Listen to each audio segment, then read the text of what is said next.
Today, I felt like making an apple pie that will bake for 45 to 55 minutes at 375 degrees Fahrenheit.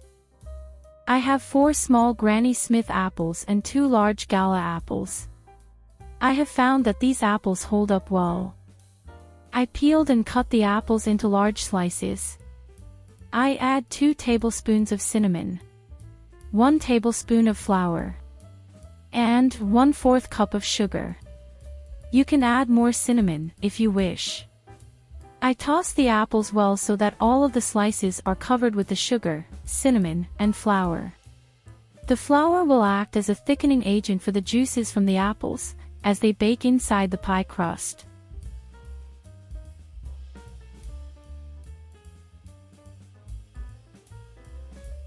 For the pie crust, I combine in a mixing bowl, 1/3 cup of shortening, 1 tablespoon of sugar, and 1 1/2 cups of all-purpose flour. Pastry flour works great, but all-purpose flour is fine. I gradually add a 1/2 cup of cold water. I keep the other half of the water alongside, in the event I may have to add a little more. I prefer a ratio of more shortening to water to produce a very flaky crust. The sugar helps with a great texture, as well. I have a heavy, ceramic 12-inch pie plate that is about 2 inches deep. A standard pie baking dish is 9 inches and 1 1/4 inches deep. I prefer the heavier one I have here. I spray the pie dish with vegetable spray and set it aside. Now it is time to roll out the dough into 2 pieces. One for the bottom and one for the top of the apple pie. I flour my working surface. I work the pastry dough enough to shape it. You do not want to overwork this dough. It is forgiving because of the sugar. I learned this the hard way before I found the secret of adding sugar. Before this, my crusts were not as flaky as I would have liked. I have heard you can add apple juice instead of the sugar. I did experiment with this, but I prefer the sugar. Make sure you keep your rolling pin well dusted with flour. I cut the rolled out dough into 2 pieces and set the piece for the top of the pie aside. I roll the dough thin enough to be about 1/8 of an inch thick.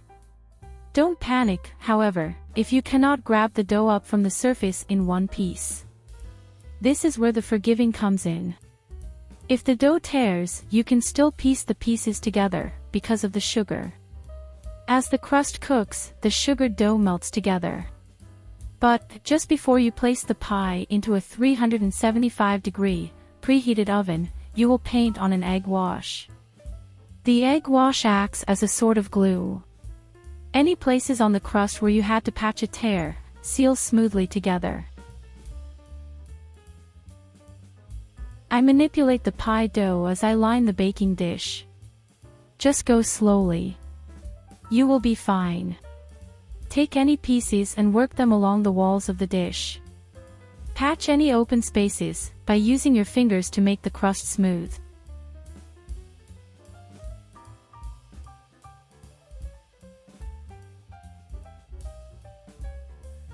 Tuck into the corners and smooth them down. Time to add the apples.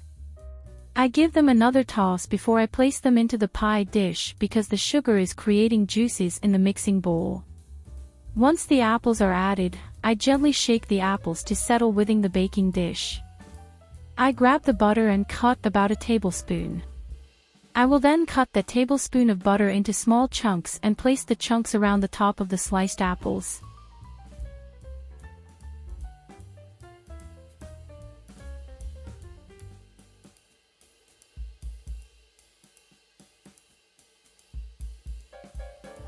Time to roll out the top, using the same technique as I used for the bottom.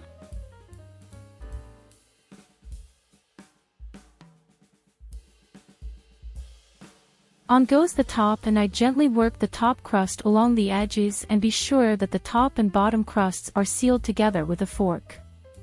Make sure you dust your fork into the flour so you do not tear the pastry dough. And, finally, I will paint on the egg wash with a silicone brush. Then into the oven for 45 to 55 minutes. I will check after about 20 minutes and then place a piece of aluminum foil over the pie to keep the crust from burning. I put a hole in the middle of the top to act as a steam vent for the apples as they bake inside the pie crust. I hope you try this apple pie recipe. I think that almost everyone loves this kind of pie. I will leave this on the cooling rack and serve it for dessert, topping it with ice cream or maybe whipped cream. Thanks for watching. Please hit the like button for this video and subscribe to my channel. See you next time.